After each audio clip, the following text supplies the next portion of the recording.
going to talk for 30 minutes on his thesis, which is, I think, a potentially very interesting area of scholarly development, the concept of stupid war and how it's evolved and what does it mean for the West, or what remains of it, in our current deluded times. Over to you, David. And sorry, after that, we'll have a response by Anton Bendarzsevszkij, who was the former research director at the Institute, who comments extensively on the Ukraine war, and we'll be interested in his remarks too. David.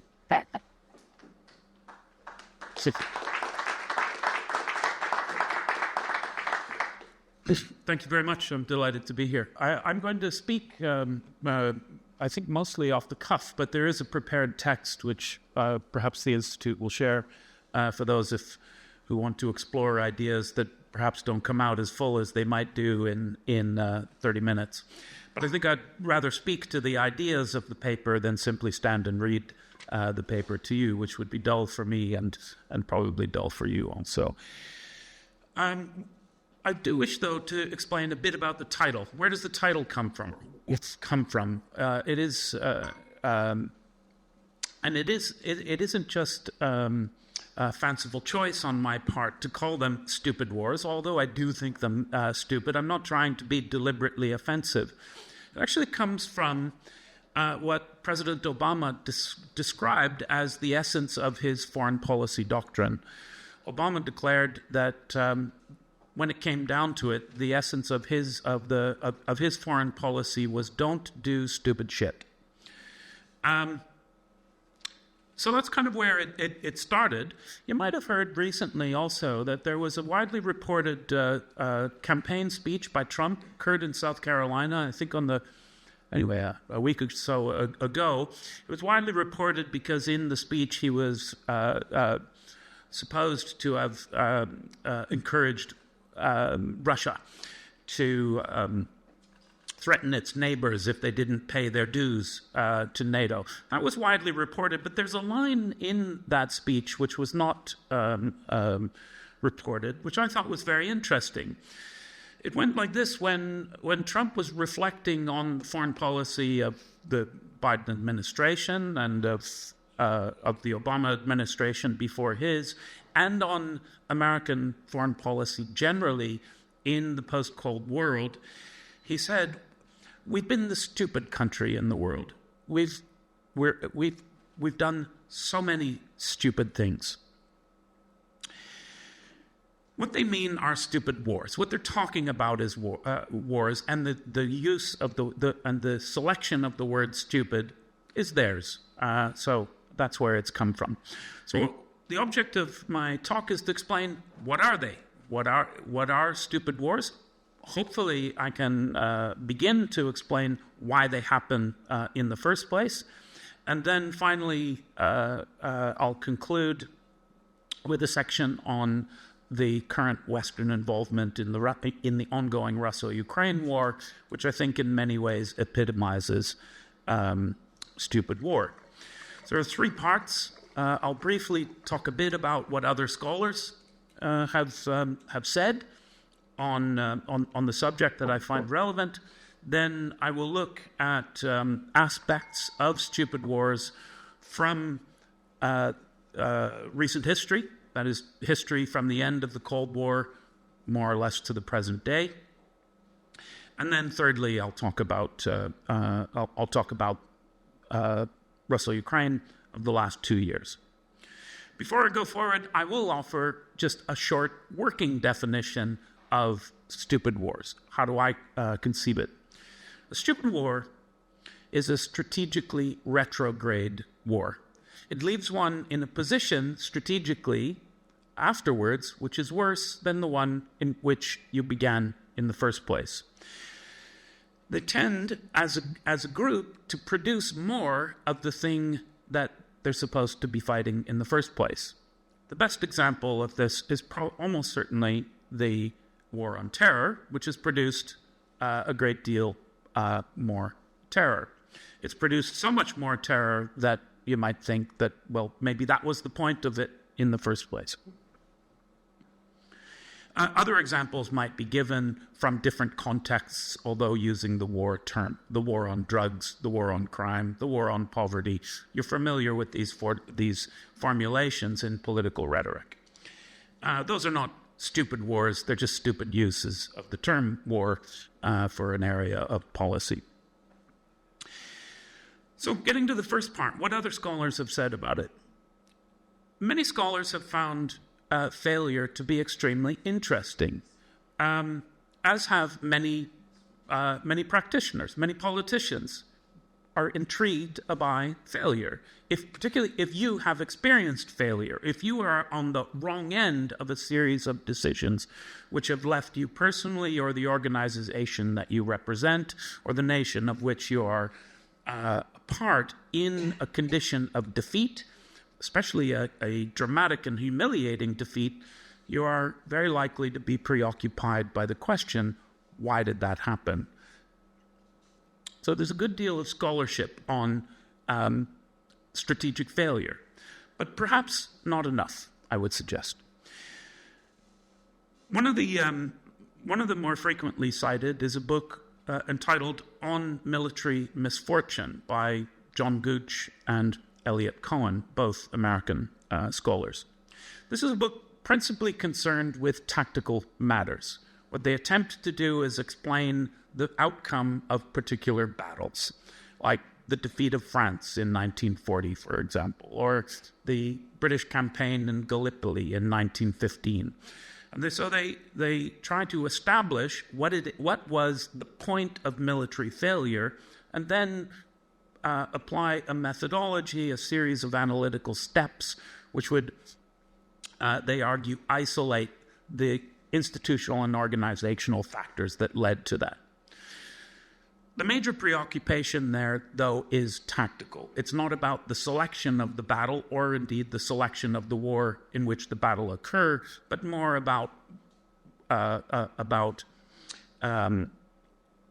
conduct of the battle itself, which is a somewhat different thing than which interests me.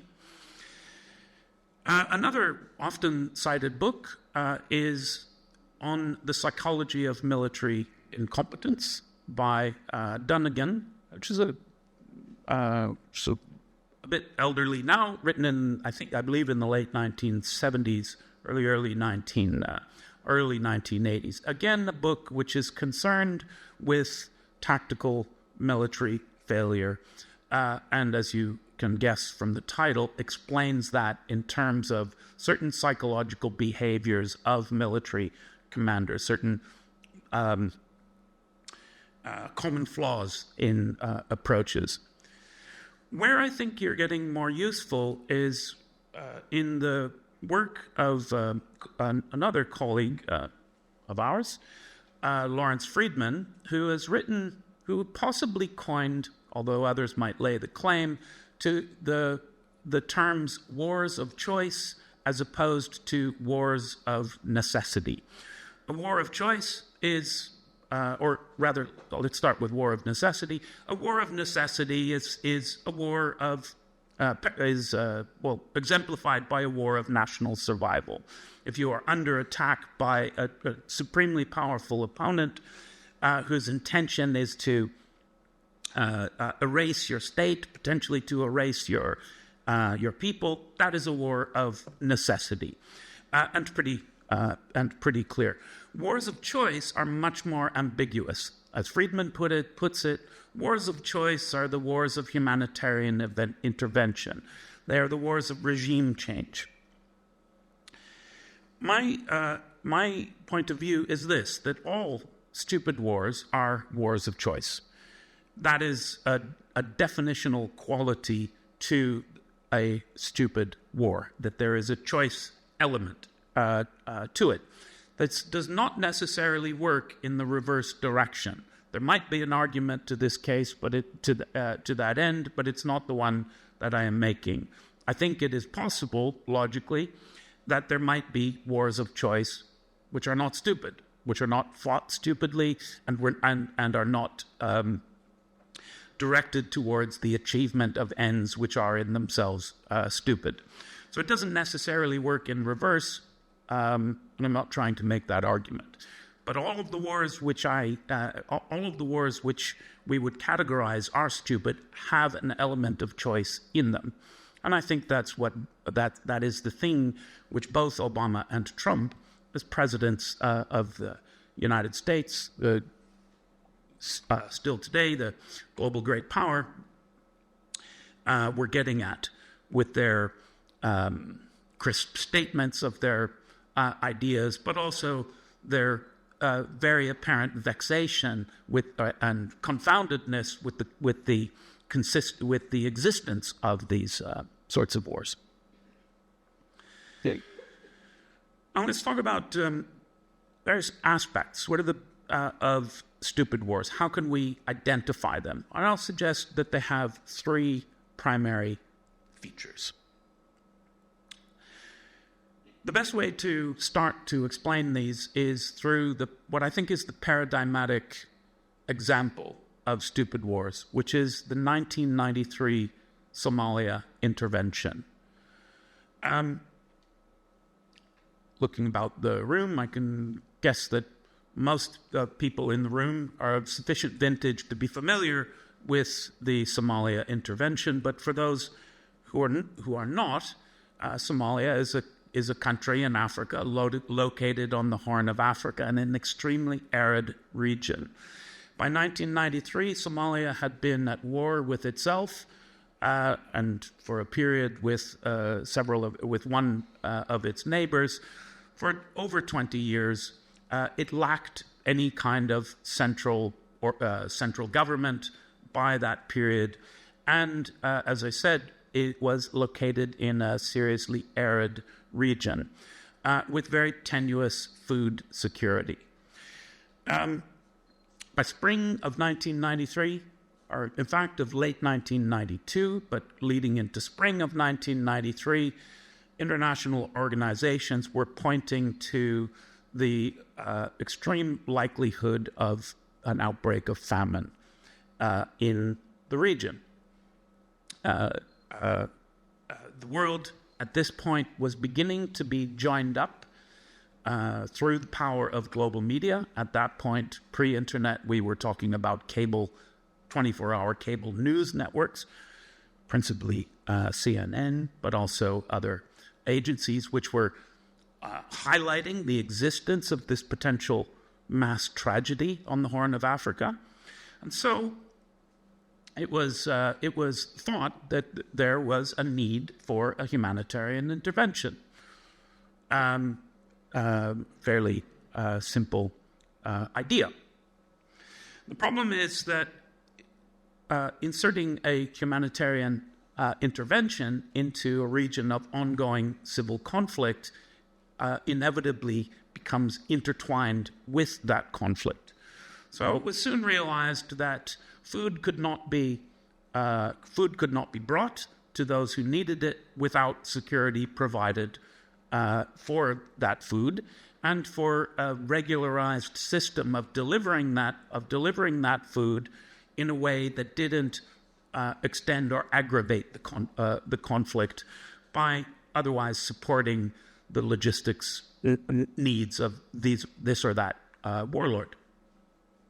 In other words, a humanitarian intervention metastasized into a military campaign. That military campaign featured elements that would be very recognizable today. At the time, we didn't use these terms, but what we ended up doing was what is now called high-value targeting, which is when you look at a particular structure, let's say, I daren't say an enemy structure, a belligerent structure, and attempt to identify who are the key actors, the leaders, both political and military, but primarily military, whom if you target, either for death or for capture, that the organization can be caused to implode or otherwise to become less of a problem than it had been.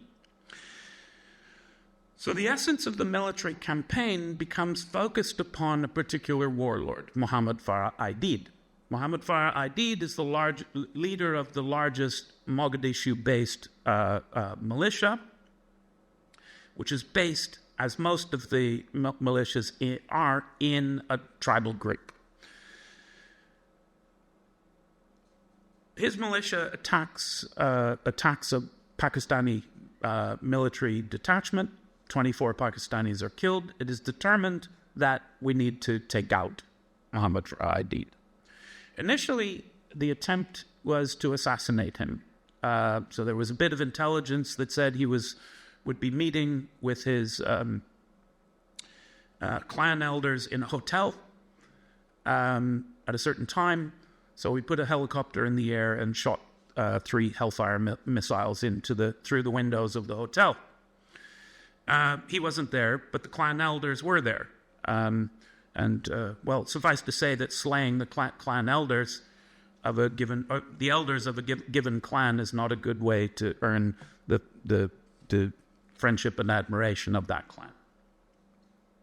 Subsequent operation was to try to capture him, again in a local facility, a hotel where he was supposed to be. Many people are familiar with the story which follows because it is the subject of a very popular book by Mark Bowden and also made into a film known as Black Hawk Down. The incident is often referred to as the Black Hawk Down incident or sometimes the Battle of Mogadishu.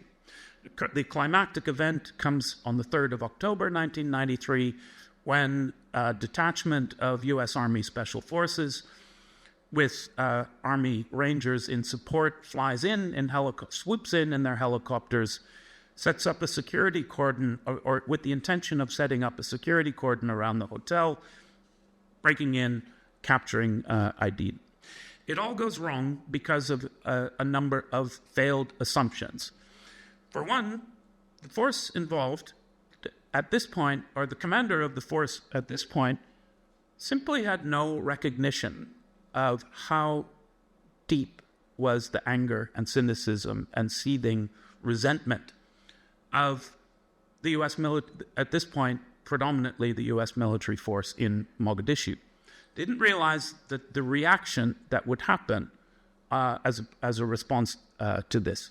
That's a failing that is typical in stupid wars. It arises from being in a place where you probably ought not to be because you don't know what is going on there. Or in some, we might say, bad intelligence, but it goes more deeply than that. The other problem was that there was a simple assumption that because the Somali militia lacked surface-to-air missiles, they couldn't shoot down helicopters, which, quite obviously, they proved was not the case. They could shoot down helicopters. They just used RPGs to do so. The result, 18 dead U.S. servicemen, several of whose bodies in a very grisly state of dismemberment and disarray are then paraded through the streets of Mogadishu beneath the eye of a camera connected to a global satellite system, beaming that into the homes of Americans and others who ask themselves the obvious question, why are we there? Why are we there? This is a question which the President, Bill Clinton, basically is unable to answer. He's unable to answer because there wasn't there wasn't much of a why to the war when it began. It began as one thing and metastasized into another. The campaign rapidly deflated after that. American troops are withdrawn, not immediately, but I believe about 2 months later. Clinton later professed surprise at the operation, saying he had no idea it was going to occur anyway, which I think is another example of an aspect of stupid war, which is the lack of political direction. That is, in fact, the key first factor of stupid wars, this tenuous political will and political direction. And that is because they are what I call do-something wars. Do-something wars are wars which arise out of the perception of leaders that they ought to do something about some horrific situation in the world. Whether or not that thing is relevant or likely to produce the desired effect, the point of a do-something war is to be seen to be doing something in the eyes of one's electorate. In other words, these are wars which arise primarily not out of, as we might expect from normal wars, a perception of an external exigency or an external reason, but are a manifestation of domestic politics. They are fundamentally, in their root, manifestations of domestic political theater. As a result of this, they are also characterized by an extreme cost aversion. Quite obviously, or probably obviously, if you are in a do-something war, usually the unspoken codicil to this is, whatever it is, make it cheap. And specifically, when it comes down to it, don't take casualties. Definitely don't take casualties that are then dragged through the street in front of the cameras of CNN. This causes a certain range of distinctive tactical behavior on the part of armed forces involved in stupid wars, which are compelled to fight stupidly. Afghanistan is a terrific example of this.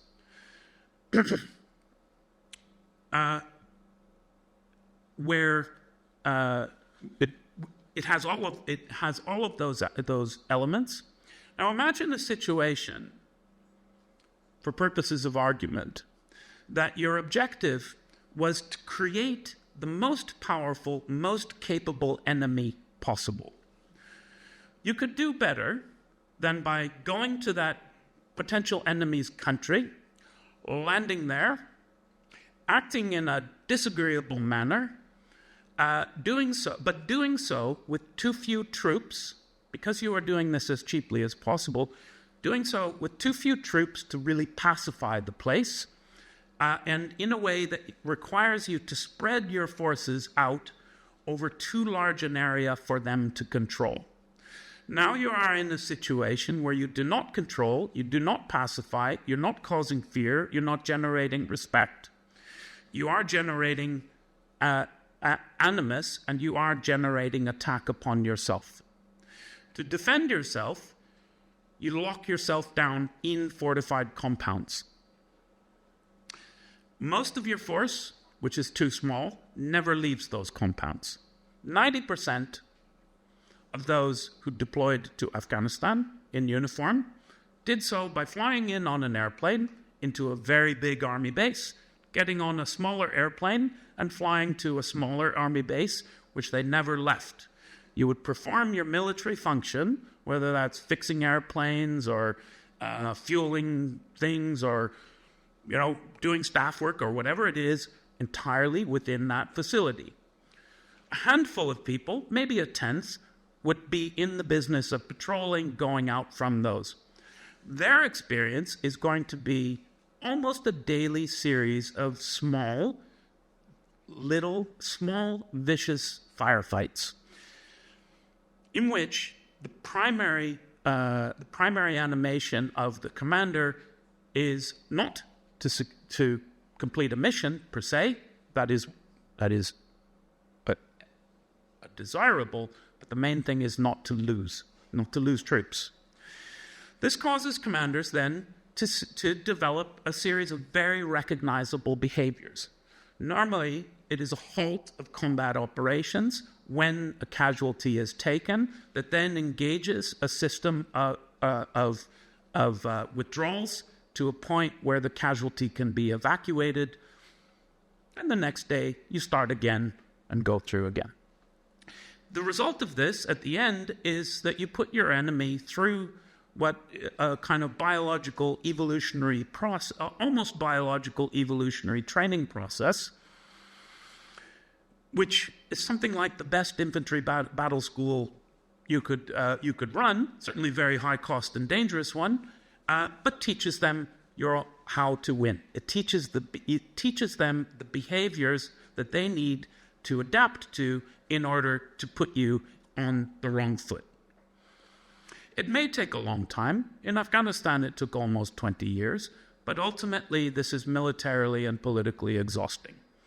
And what it leads to is, what it led to in that case finally was the declaration of a pell-mell withdrawal featuring all manner of things, including desperate people plummeting from the wheel wells of aircraft taking off from the Kabul airport. The third major aspect of stupid wars is the second and third order effects. It may have been in the past that small wars tended to be confined because of the strictures of geography and the available mechanisms of communication and transportation, that small wars would remain safely in distant places. That is to say, what you do over there can be done. There could be no real reply in kind for what you do over there in a small war in a 19th century imperial manner. That is not the case by the end of the Cold War, let alone in our time now. What you do over there can be done to you back home. These wars have second and third order effects which propagate back. Some of those are very obvious. I've mentioned already the increased terrorism threat. Some of them are not so obvious, but are pretty apparent once you think about it.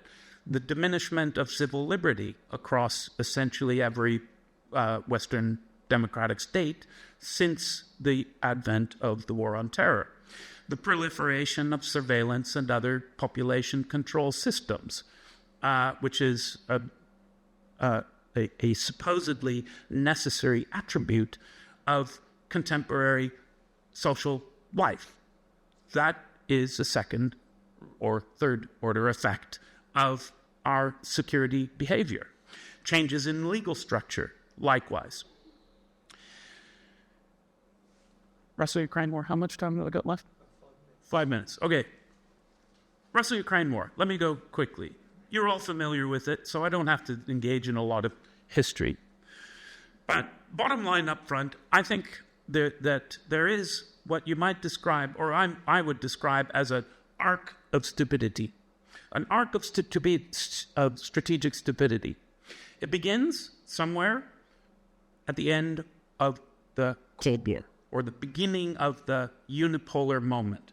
In the early 1990s, at that period of the triumphal phase in which we heard and many of us believed in the end of history. It might have peaked with the War on Terror, and actually I thought personally it had peaked, but then I realized, it actually called to mind a Russian aphorism, which is a bit of a mixed metaphor, but the Russian aphorism, in English, it goes like this: we thought we had reached the bottom, but then we heard somebody scratching from below. So the War on Terror's effects were strategically retrograde and very bad. But it gets worse. And it gets worse with the Russia-Ukraine war. George Kennan, who was the author of the containment strategy, which arguably is that which was operated by the West throughout the Cold War period, and we won the Cold War, so obviously a clever and important person, was scandalized by NATO expansion, which he saw as destroying his life's work. He said, this is unnecessary. Russia is not the Soviet Union. The Soviet Union was an enormously powerful military and ideological threat. Russia is not an enormously powerful military threat. It certainly wasn't by the 1990s. And it's not an ideological threat. And it isn't an ideological threat today. So from the perspective of the 1990s, with the first NATO expansion to Hungary and Poland and Czech Republic in the first instance, he described as the most fateful era of American policy. He was scandalized by it, in other words. It occurred, obviously, and it occurred a couple of times after that. And in truth, there really wasn't much that Russia could do about it, even had they wanted to. They could register their complaints, but that's it. Now let's come to Ukraine. Leave aside all of the other NATO aspirants or the validity of the continued existence of NATO, a Cold War instrument in the first place. And just look at Ukraine. Nearly everyone, from the end of the Cold War until about 3 years ago, or maybe a little further back, nearly everyone, but a handful of zealots, recognized that Ukraine was different. On the Russian side, the Russians clearly signaled that this was a red line for them. And they couldn't have been clearer on the matter.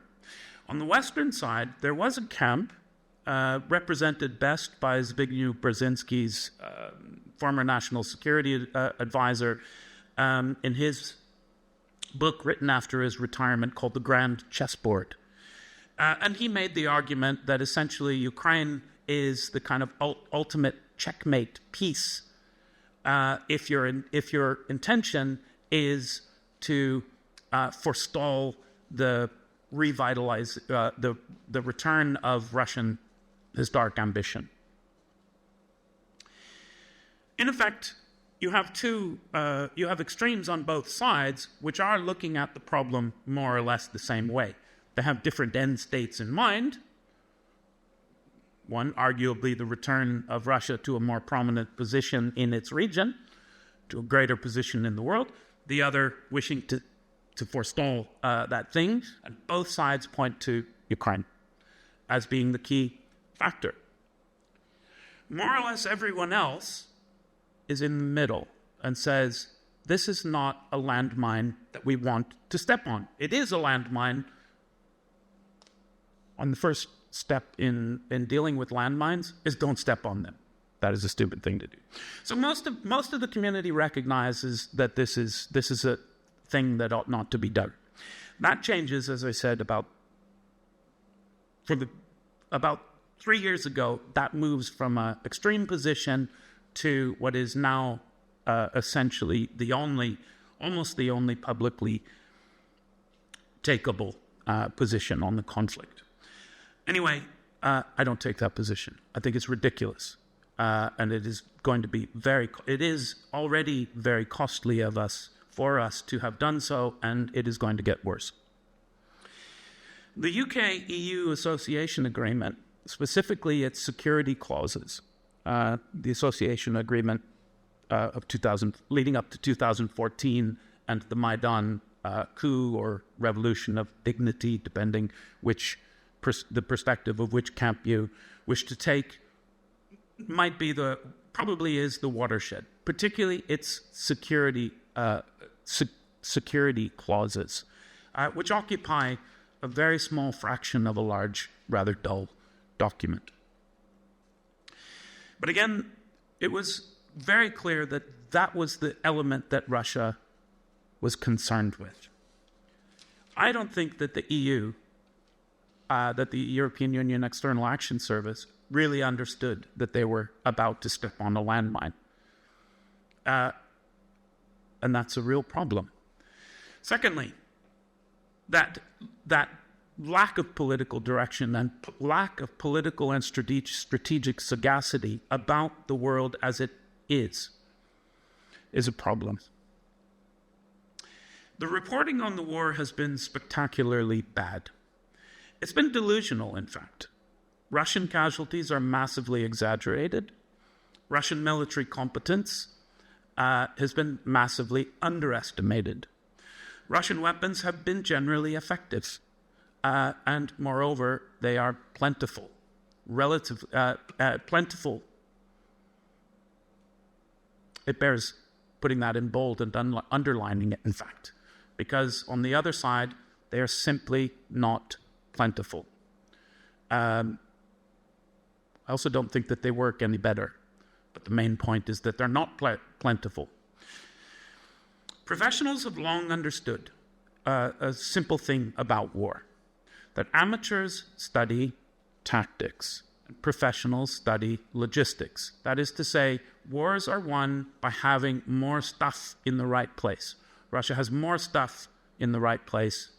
And astonishingly, the collective West, which is now fighting Russia via Ukraine as its meat shield, despite its vastly superior economic potential and its greater population, has less stuff. And there is no plausible way to change that situation soon. Okay. You finish up. All right. So, third point, cost. Second and third order costs. The costs have been enormous. I'm not talking only or primarily here about the costs to Ukraine, at which point I don't wish to diminish. My wife is Ukrainian. I have much family there, and 2 of them are now dead. But the costs, the second and third order costs, have been extreme. Europe has been the most stupid. Europe has permitted the emergence of a conflict between its primary energy provider and its primary security provider. And it can't have both. It is going to have to make a decision. I don't know which way it is going to go, but either of those is going to be painful. One of those is going to be probably less painful, but more humiliating. At the end of the Second World War, Soviet marshals, the uniforms of Soviet marshals were draped with gallantry awards. They had medals all over them. At the end of this war, I think the head of the Russian Central Bank is going to be draped, possibly metaphorically, in laurels. Because when it comes down to it, the major second and third order effects have been economic, and they've all broken Russia's way. The Russian economy is in growth. The sanctions have completely backfired, have been a blunder of stupendous proportion. The weaponization of the financial system has imperiled the status of the Western banking system. To conclude, I could go on, but I won't. To conclude, moreover, the compact between Russia and China, the Eurasian Compact between Russia and China, which has been propelled into being by the Western response to this war, which is effectively a regional civil war, has been to create a compact between these two countries which would not naturally have occurred. These are not natural allies. They have been pushed into each other's arms, and now very dramatically and at depth. That, I think, is the biggest development in global security architecture for 2 centuries.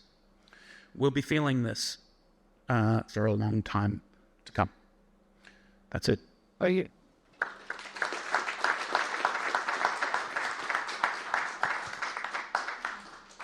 Well, that was a very controversial argument, which will give us a lot to think about. Anton will respond initially, and then I'll ask a few questions, and we'll open it to the audience. So, over to you, Anton. Thank you very much, and I would like to welcome everybody. My name is Anton Bendarzsevszkij. I'm expert in post-Soviet countries. Working now, I'm leading a Hungarian think tank, Oeconomus Economic Research Foundation. I'm dealing with the region of post-Soviet countries for over 15 years. Myself, I'm from Minsk, from Belarus. So, I have probably a bit different perspective on the region and interests of the region. When I was first asked to make a counter-argument on your lecture, Melissa O'Sullivan written me a letter and said that David will talk about stupid war and I should talk on pro-war perspective. Well, I replied, I'm not pro-war. I don't have a pro-war perspective, but I think my perspective is based on the fact that accepting a bad peace could be much worse than accepting a peace at all. Accepting an ultimatum or ultimatum of a winning side is sometimes, or in this case, definitely is much worse. So my counter argument, I won't go through all of your points because I'm not expert in United States and Afghanistan. I'm dealing with post-Soviet countries, so Russia and Ukraine and the rest in the region. So my main counter-argument is that the war was inevitable, in my opinion. So it was programmed in the region, completely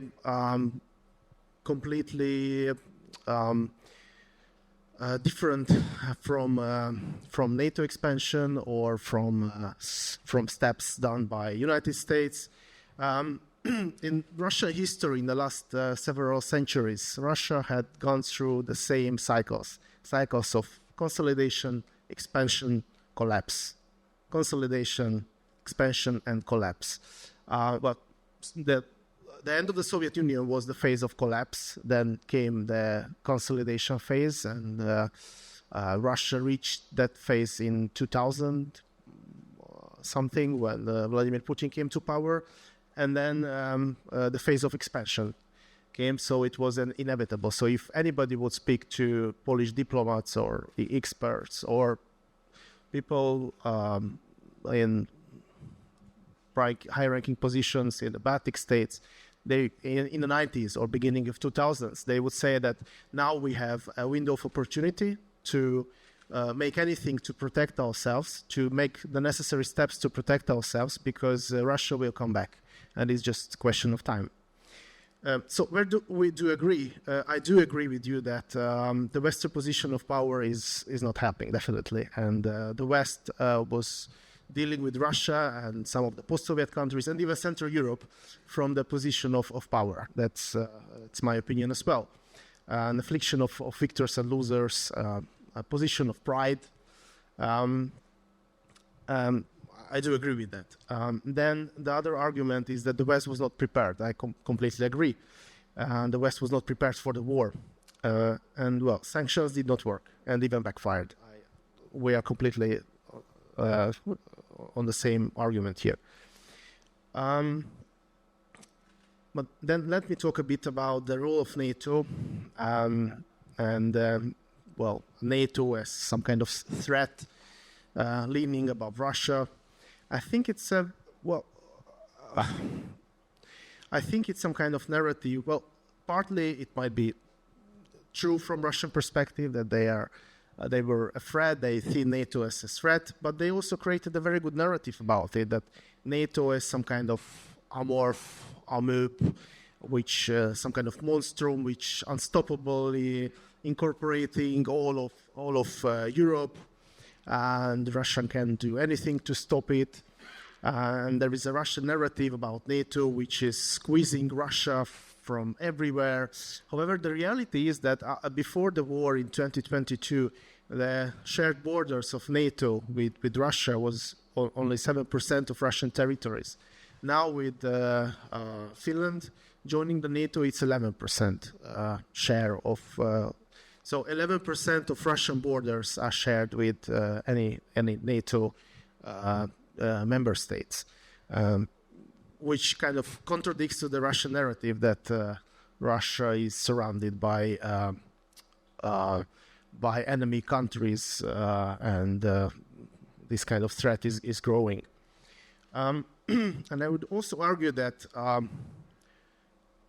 the expansion of NATO was based on the historical experience of the region, historical experience of Poland, of Hungary, of Czech Republic, and joining the NATO was the sovereign decision of sovereign states, which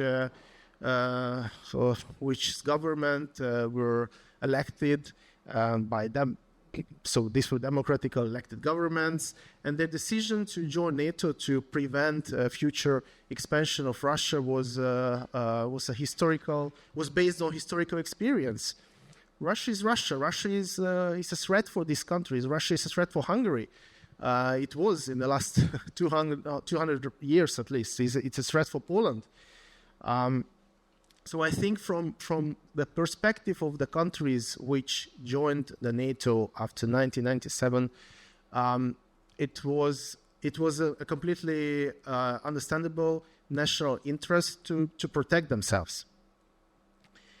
Then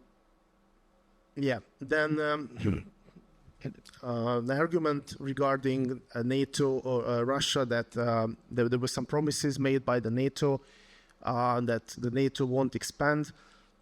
Well, it's true that there are some diplomats, high-ranking diplomats, ex-diplomats, who are talking about such promises during the talks with Russia, but there are no written agreements that such promises were done. There are no treaties between the NATO or United States or European Union and Russia regarding the future of the NATO or non-expansion of the NATO.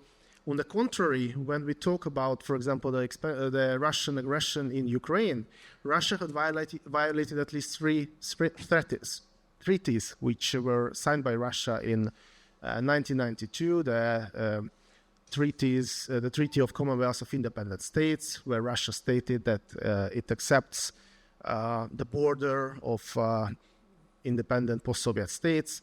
There was a treaty of friendship between Russia and Ukraine in 1998. There was a Budapest Memorandum in 1994.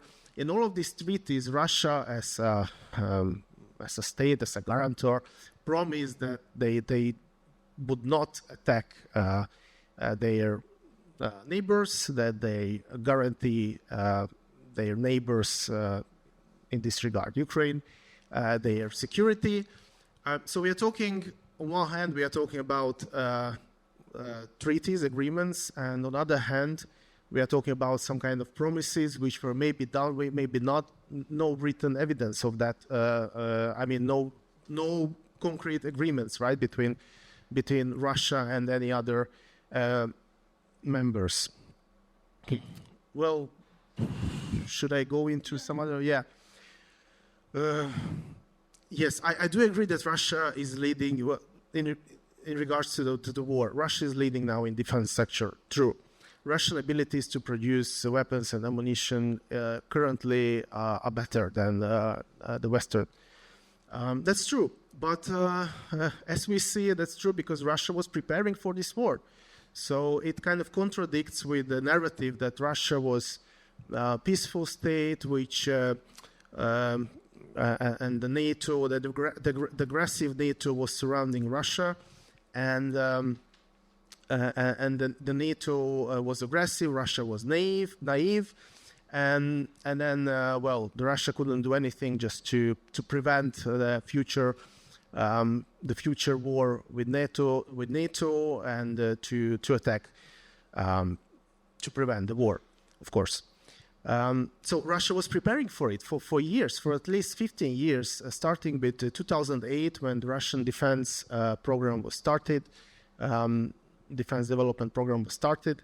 Russia was preparing for this war. They were preparing for the sanctions. That's why the sanctions are not working, because Russia managed to completely separate themselves from the international financial systems, managed to establish the base of independent internet, managed to establish the base of independent or kind of independent oil tankers, which could carry on Russian oil to India or to other countries, and so on. Russia was preparing for it for years because they were preparing for war. Regarding Russian economy is growing. The sanctions are not working. I do agree, but Russian economy is supporters of Ukraine. We are talking about 52 countries now. They make around 65% of world's global GDP. Russian GDP is 1.6. So if there is a political will, my argument is that if there is a political will from the Western side to stand against Russia,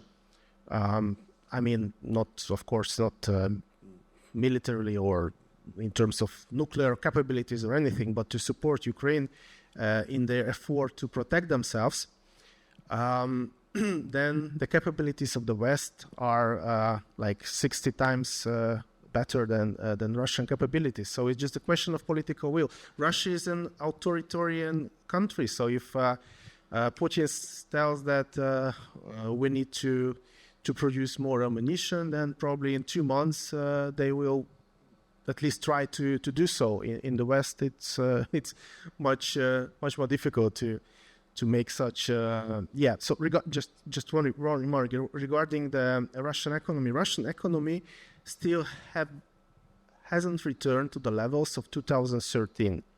In 2013, Russian economy was 2.29 trillion USD. That's nominal GDP of Russia. In 2023, so last year, Russian GDP nominal was 1.86. So they are not even on the level of their economy 10 years ago. Because 2014 Crimea happened and also partly the Western sanctions. In the meantime, European Union GDP 2013, 15 trillion euro. And in 2022, 16.4. So in the meantime, the European Union has grown. I don't want to go to all the report, but my main argument is that the war was inevitable in this case, and it came from natural desire of Russian leadership of Russia to expand, to return to the level of Russian Empire, to return to the Soviet Empire, and that's on one hand, and on the other hand, it's a natural desire of Central European and Eastern European countries to protect themselves. That's why they were seeking for protection of other political or military unions like the NATO. So yes. Thank you. Thanks for your response, Anton. It was plausible, So the main, sort of take that we could take from that is that actually Russia is returning to what it always was, an expansionary power and an imperial power. And obviously the Central European states thought that by joining NATO, it would afford some greater protection. And one key element in your analysis, which is important, is that contra to Russia's ambitions, it's actually expanded NATO and made NATO more aware of its military role in the region. And, I completely, endorse that. I suppose the feature that becomes a debate, really, between you and David is how badly is Russia suffering economically. David thinks not so badly, and Europe's in a worst case scenario. And secondly, I think, it's not just the Central European states that have bought into the idea that Russia must be contained. It's really America and Britain and maybe some Northern Europeans that basically feel that Russia must be defeated.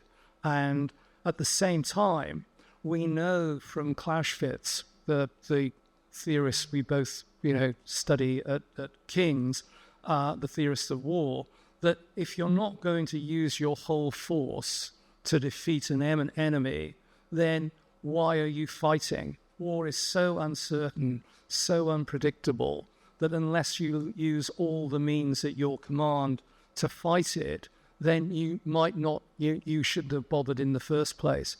And the problem with the West is it consistently conducted a proxy war and has never given the Ukraine, and still won't, the armaments it would need to sustain itself. So in that sense, it's still a stupid war, I think, from a Western perspective. But David, if I wouldn't, With my own.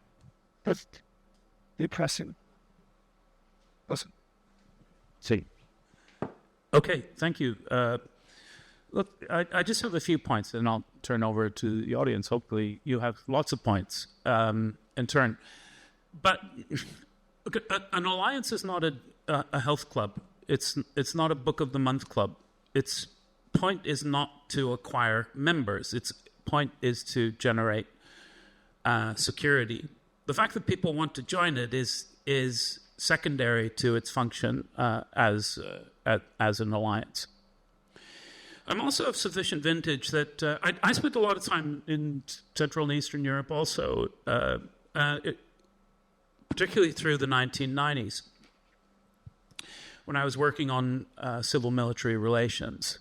And did a lot of interviews here in Hungary in 1996 and 1997, much of which concerned, for obvious reasons, Hungary's aspirations to NATO status. And what was very clear, though, from Hungarian officials at that time was that it was secondary. The main thing was to reattach Hungary to the center of Europe. The main ambition was the European Union, which they saw as the thing which was going to do what Hungary needed it to do, which was to anchor its economy in the West, for perfectly obvious reasons. NATO was seen as a step towards that, partly because of what were perceived as the EU's requirements with respect to security, and at that point, the EU's position on its own ability to generate security. It saw itself. So the story is I think, a bit more complicated than laid out. With respect to Russian tendencies, all nations have tendencies. Russians have tendencies, the French have tendencies, the British have tendencies. Those I'm familiar with. I'm sure the Hungarians have tendencies. Those I wouldn't profess to. Kennan's point, and it's one that I agree with, is that NATO expansion at the time and subsequent NATO efforts surrounding Russia served to reinforce Russia's worst tendencies at a time in history when Russia was probably inclined not to intensify those worst tendencies. It's really striking, I find, that people, of course, Putin now is a highly demonized figure. But in that long story of Russian history, as Russians tell it to themselves, as the struggle between Westernizers and Slavophiles, it bears mentioning that Putin is very much a Westernizer. He was seen as a Westernizer and remains, I think, essentially one. He's a noteworthy Germanophile, for that matter. So to have screwed that up is a pretty substantial screw-up. Preparing for war is what states do. That is a state function. A state which is not preparing for war is not doing what it is supposed to do.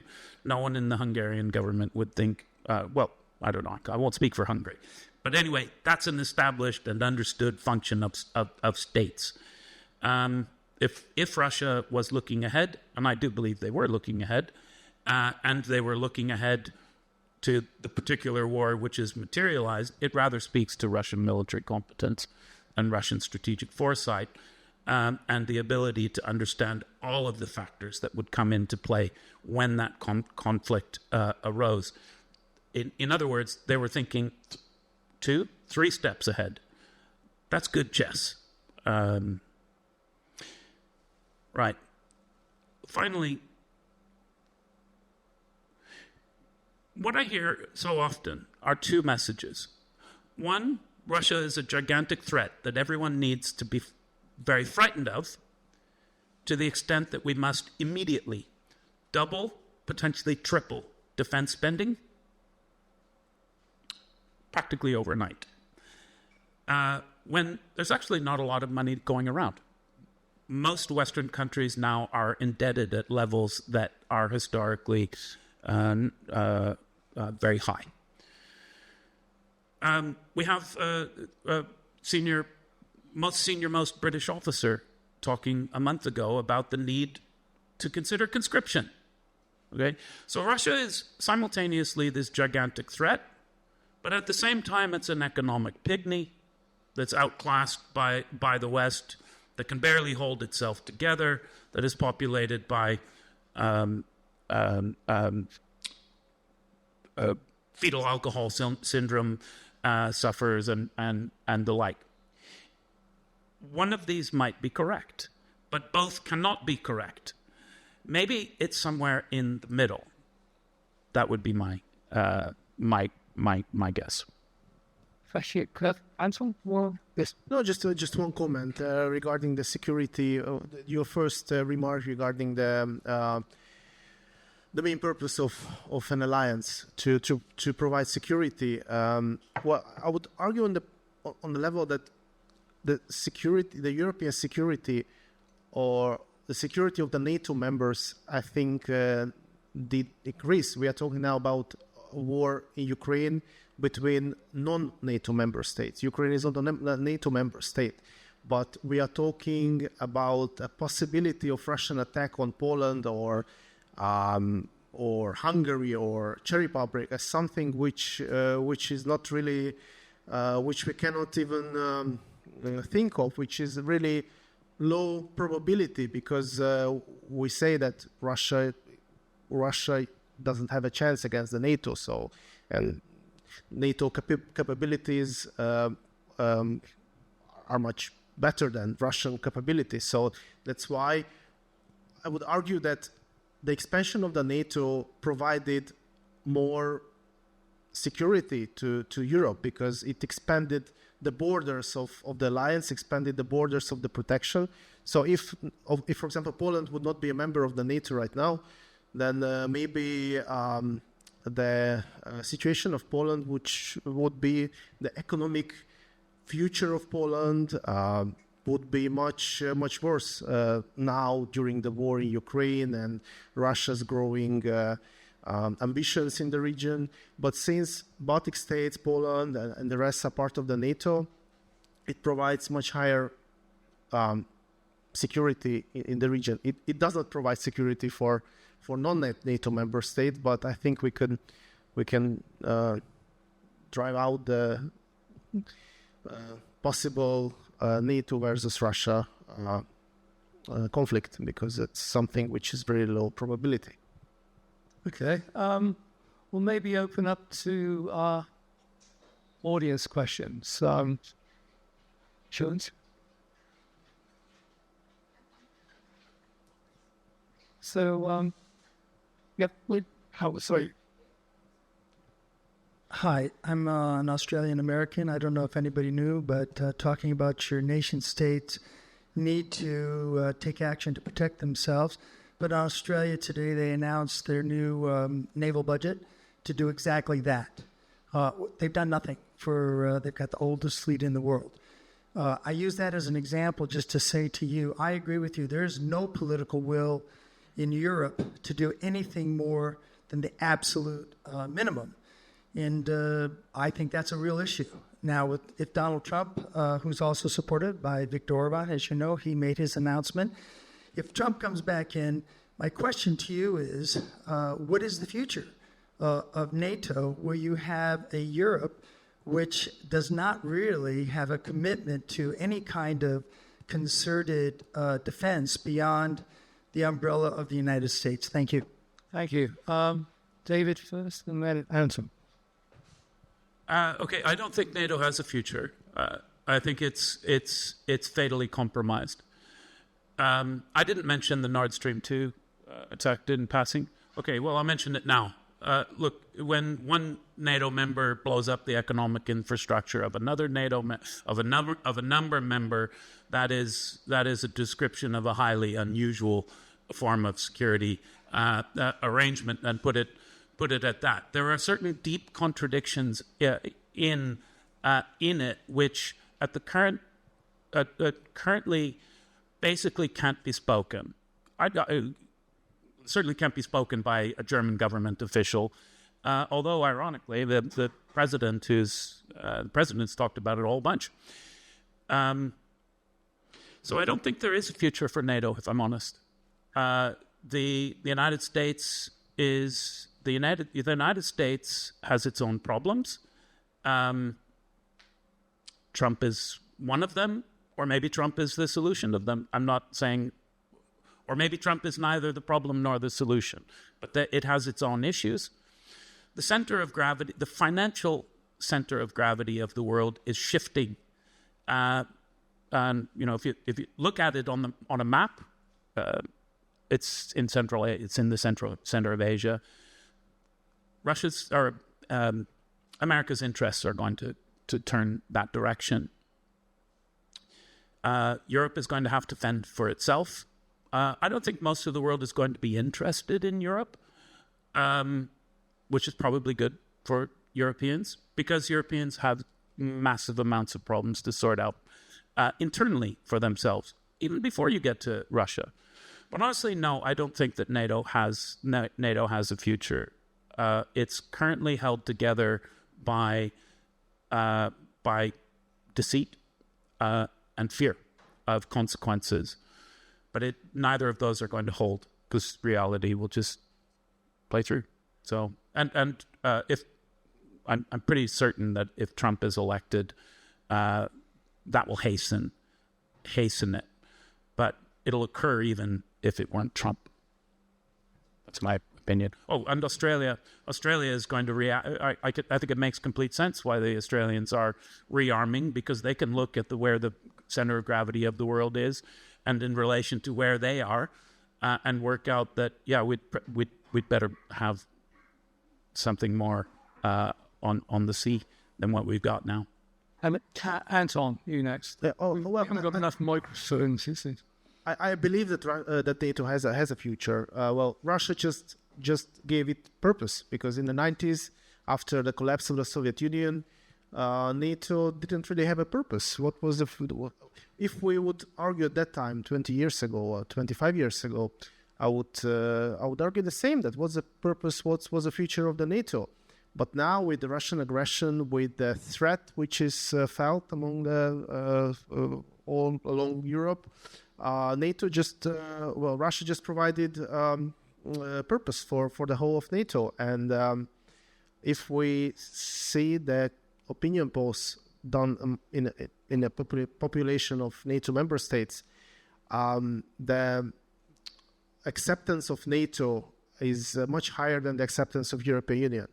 So in Hungary, it's also, I don't remember the exact numbers, but it's like 60-something for European Union, and then around 70% for the NATO, because NATO is something which can be felt, like it's a protection, a shield which protects us from anything which is outside of the NATO. And regarding Trump, I think that Trump's statements do help the NATO, because if the NATO member states would increase their budget back in 2016, 2017, when Trump first said that everybody should align with 2% spending, then probably the situation with the ammunition and defense sector would be better in Europe. But still, even after that, the number of member states which align with the 2% share of the GDP to defense sector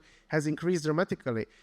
10 years ago, only 4 or 5 NATO member states were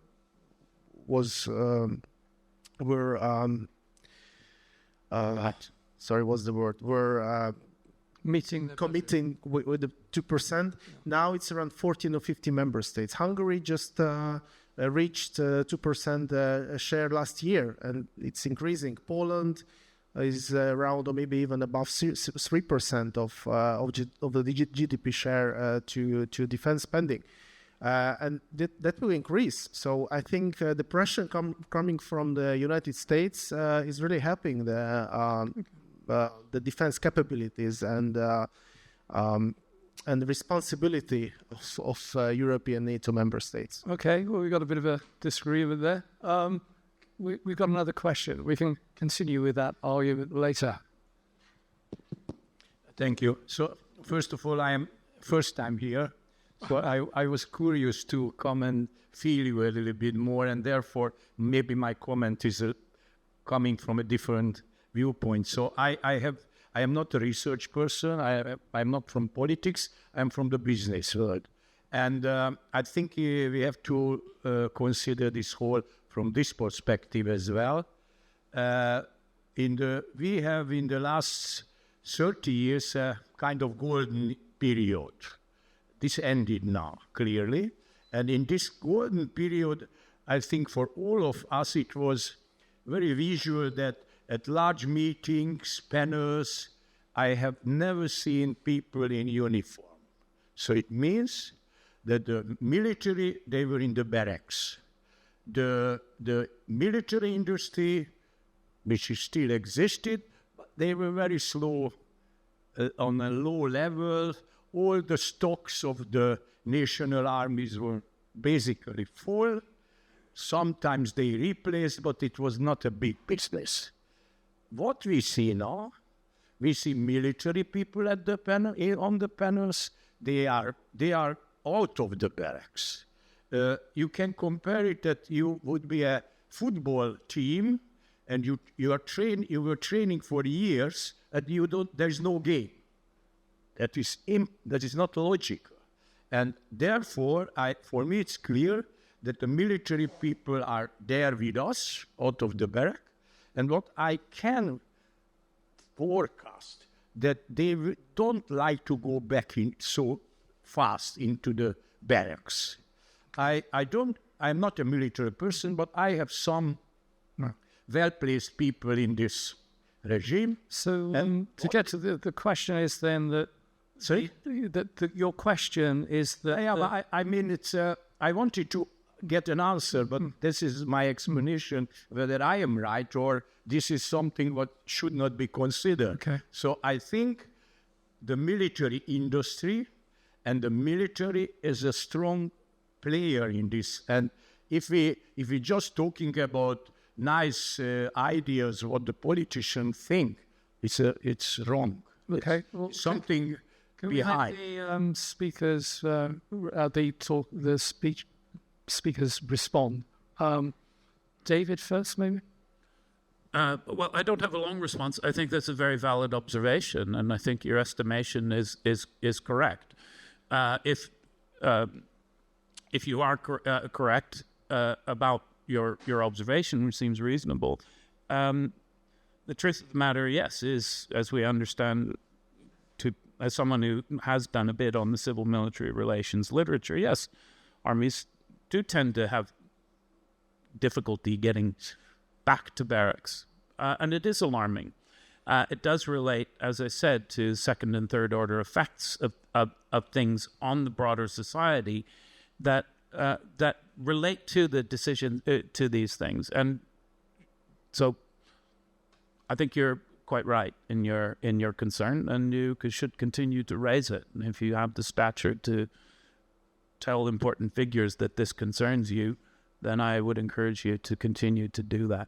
Anton, do you want to? Yeah, I do agree. So that's my observation as well. But defense sector is growing rapidly.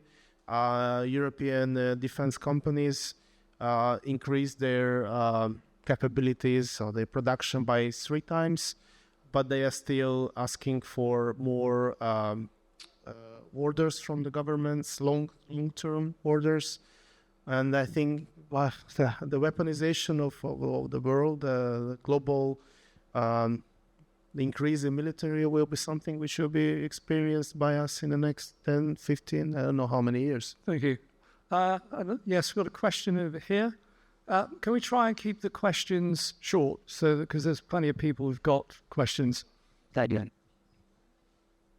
So, hi, David. You were talking about stupid wars, and you said that the war on terrorism was a stupid war. Was the British response to the terrorism of the Provisional IRA, was that stupid? And if that was stupid, what would have been the intelligent response in terms of that war? Because it went on for 30 years, and it looks like the Probos are taking over anyway. Thank you. Yeah, okay, good question. And I would say no, it wasn't. I think there's a much stronger case, given that Northern Ireland is part of Britain, that was a war of necessity. It's quite possible to argue that the way it was conducted, the reason that it took 30 years, and perhaps it might have been conducted more efficaciously, more quickly. I don't have a strong viewpoint on that, but I do know that there is a stream within existing scholarship on the Northern Ireland conflict, which suggests that it was lengthened by certain decisions taken by the Thatcher government in the 1980s. That would be that were unwise according to this line of analysis. I don't pretend to be expert myself on this. I'm simply relating a bit of the literature that I'm familiar with. But even then, I wouldn't say it sits within the category of stupid war as I've described it, on account of its quality of necessity rather than choice. Okay. Another question? Hello, good evening. I was just wondering, have you missed out on a possibility of a frozen conflict? Because we'll always have differences between East and West. This will be there'll be no real solution. There'll always be differences continuously, but another frozen conflict, like, sort of Iron Curtain, something similar, would that? Yeah, good. Yeah. So could there be a sort of North Korea, South Korea solution? Well, I would not consider North Korea, South Korea as a frozen conflict, because it's a bit different situation than frozen conflicts which we've seen in the post-Soviet region in the last 30, 40 years. Transnistria, Karabakh, Yes. Ossetia, Abkhazia. So, frozen conflicts tends to be unfrozen once, sooner or later, as we've seen in the case of Karabakh. On the other hand, frozen conflicts do prevent states involved, directly involved, to prosper and to develop, as we can see in case of Moldova or even Armenia, that such conflicts do not help these states to establish their economy and to prosper. So a frozen conflict in Ukraine, I think that's one of the worst case for Ukraine, because it would mean that the war could be restarted in any time. If the war could be restarted, that would mean that the capital is not coming to Ukraine. The restoration of economy would not start, because people would be very careful about coming back to Ukraine, investing in Ukraine, because there will be always a threat of war restarting, of war returning to the country. So I think for Ukraine, that's one of the worst scenarios for the future. Surely, even that best. I think that's for Ukraine to decide, right? Not for anybody else. I mean, my point of view that's a democratically elected government of Ukraine, which, and if it's their will to protect themselves, and we can help them to protect themselves, well, why not? Just so David respond, and you can come. There's a very popular popular internet meme. Many of you will be familiar with it. It's a heat map, or it looks like a thermometer, and at the top is your initial desired result. And as you go down the chain, it starts at green and it gets down to red usually, and it's a descending. It's a other possible consequences in descending order of desirability. So at the top of this would be NATO victory in Ukraine, or Ukraine victory in Ukraine. Down towards the bottom is going to be frozen conflict. But that's not the bottom. That's where the arrow "you are here" is going to be pointing. There are a lot of people now, a surprising number of people, there are people now who are saying, maybe we can get a frozen conflict here. Frozen conflict, I think they understand as something like a stable version of the current configuration. And the answer is no. You have farther to go. That is not a viable landing point for this conflict. And part of that answer is, I think, part of the reason I say that is because I think logic on the ground actually is going to. There is still more of this war to run, and there's no incentive for the Russians at this point to freeze it. The other thing is the whole concept of frozen conflict. If you think about it, arises from the post-Second World War period, where you get the emergence of the superpowers who are truly dominant in their respective spheres, in their zones of control. And so there are all kinds of conflicts in the world which are frozen because nobody can fight each other within their respective ideological camp. Do we want to have a frozen conflict, which is one because we've managed to, recreate that kind of environment, or do we think that is where things are headed? I would give that to answer my own question. No, we don't want that, but maybe it's a likely possibility. But there's further to whatever is frozen ain't going to look like what it is today.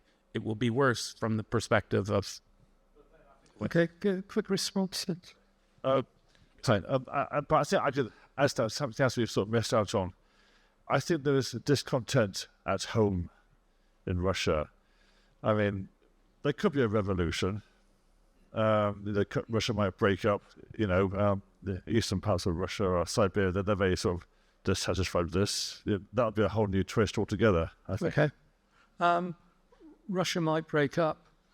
So might also the West, I suspect. David, and then Anton. I don't. I think was there.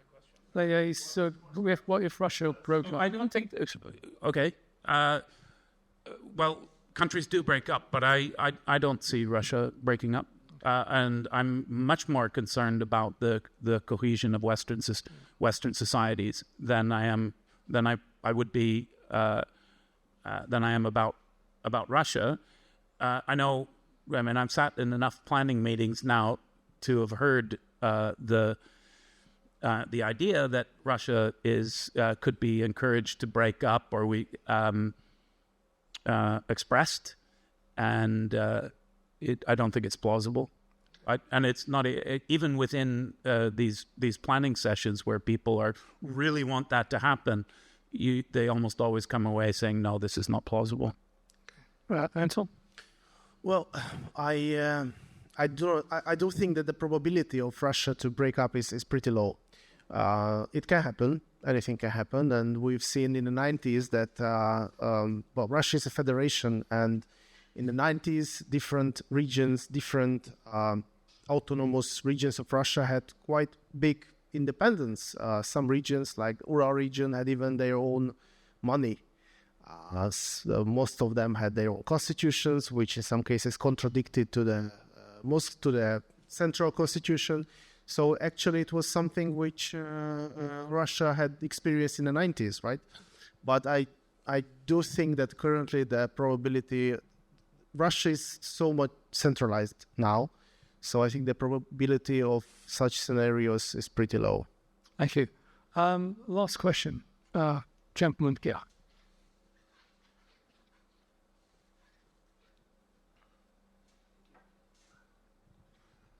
Okay, so I'm going to target this at David since you're a fellow American, but you both can chime in. He's Canadian. Actually. You're Canadian? I apologize. Where are you from? Ottawa. My favorite Canadian city. Anyways, so you were expressing kind of bearish sentiments on NATO. I can speak for the United States that it seems there is a populist sentiment of anti-interventionism at the moment. It seems like there's a populist sentiment spreading across Europe, maybe with some of the migration protests we've seen, et cetera. So my question is, well, let me lay out something else I see is that working class people never like war. So do you think that if an establishment is to change in the United States or other member states of NATO, do you think that there could be the probability of it, instead of breaking up, kind of falling back to be more of a defense alliance and actually serve the purpose we thought it was meant to serve? Okay. Sorry, that NATO would return to be a much more defensive alliance? I mean, there is an argument out there. I'm not saying I fully believe this, that NATO is more of an offensive alliance now. I mean, you expressed your differences on how you view Ukraine in this sort of geopolitical tug of war. So, yes, do you think that if an establishment sort of pop up within member states, that people would begin to feel, NATO itself would begin to feel more like I get the gist of your question. Organization. Okay, so I've already expressed my skepticism about NATO as currently conceived of one single cohesive aligned entity with a particular focus. I don't think that's going to continue. Fine. What I think might emerge afterwards is obviously speculative. But I think what you'll see are new, smaller, but probably deeper alignments. And you can already see this, I think, in the case of the Balts and the Scandinavians, and probably with the British. British are going to want to have a hand or a fingertip in every one of these. Put it that way. It's one of our tendencies. But you can see that the Balts and the Scandinavians see some degree of common cause, see themselves as part of a common environment with common problems and so you can see that. I think that unless something really weird happens, the US-UK alignment is going to continue to have some legs for a while, and maybe for a long while. There has already Australia has been mentioned, and the recent decisions taken around AUKUS, I think, are reflective of that. Everybody talks about NATO, but underneath NATO is another alliance that is older than NATO. It doesn't get talked about. It's called the ABCA. Have you heard of ABCA? One person? Okay. One person has heard of the ABCA. The ABCA is America, Britain, Canada, Australia. It used to be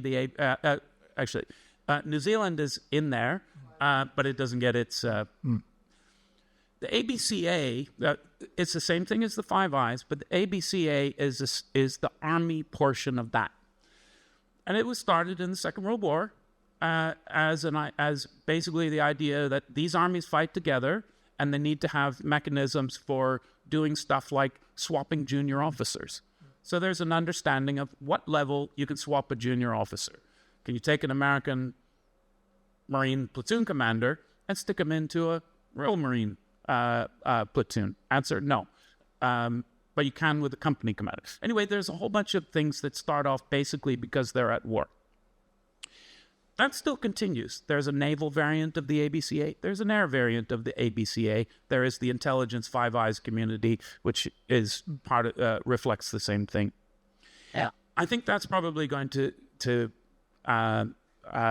stick around in some form because it's very useful to its members. I heard a remark about the ABCA many years ago at a annual conference of the ABCA armies, where I was invited as the civilian academic to sit in. Very interesting, actually, surprisingly, given they're talking about a lot of very detailed logistical stuff.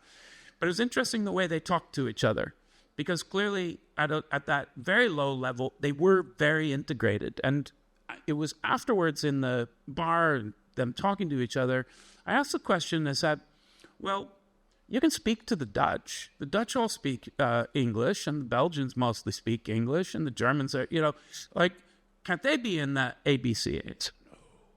No. They can't be in the ABCA. So, well, what's the difference? Right? You're all in the same institution. You use the same. So the ABCA is the armies that fight. That's the way they understood it. Maybe, you know what, that was a little unfair, but honestly, that's the way they saw it. And I think that little things like that feeling are materially important, but they're quite under the surface. You don't see them until you get down into the weeds. So I think something in the US-UK relationship is going to continue. I don't know what is going to happen to the EU and to the Franco-German core, but I'm going to take a wild stab and say that there is some commonality there too. I won't speak for the Poles, for Eastern Europe, because you're all Eastern European. You'd be like, you tell me. I would be interested what you think. So, Anton. Well, I think the question was more. It's not for my side. Oh, right there. Very quickly, because we're open. Where do you see the as a Canadian then? Where do you see Canada postured in this realignment with the U.S. and the U.K.? Do you think Canada has diverted course a bit, or no? Are there any other Canadians here? It doesn't matter. Canada is irrelevant. Sorry, it is. It doesn't matter. It will do what it needs to do. The Canadians are the millions, and they're happy about it. They'll do what they need to do to maintain their level of prosperity. Their security is provided by the United States. They'll continue to spend at the level required not to have the United States too pissed off at them to make that uncomfortable. And to be in, Canada also likes to be involved in all of the fun parties. So it'll do enough to make that happen. But it will. I can't see that it will do any more. If we go back to, quite honestly, and if that was harsh to Canadians, I can say, look, I'm a Canadian, and unfortunately, it's true. If it was the Second World War again, I'm sure that Canada would step up and mobilize nationally again, but it ain't. So possibly Canada joins into AUKUS, but when AUKUS was announced, now, which is some 4 years ago, I think, possibly even a little bit longer now. I actually went and did a series of interviews in Ottawa of defense officials and of officers about AUKUS and their thoughts. And I specifically asked, do you guys want to join up to AUKUS? All of the military people said, yeah, maybe, but it is impossible. There is zero political will to do this, and zero political recognition that it is, even an agenda item. This is a cabinet where the chief of defense staff of Canada was invited to come to cabinet, and was told by the prime minister to fuck off. Okay. It's not a serious place. Okay, it's irrelevant and it doesn't matter. Okay. It's a drinking question. Well, that's an interesting way to conclude. So maybe we'll all go now. But can we thank David and Anton for their splendid exchange and the insights they've given us into stupid and not so stupid warfare. Thank you.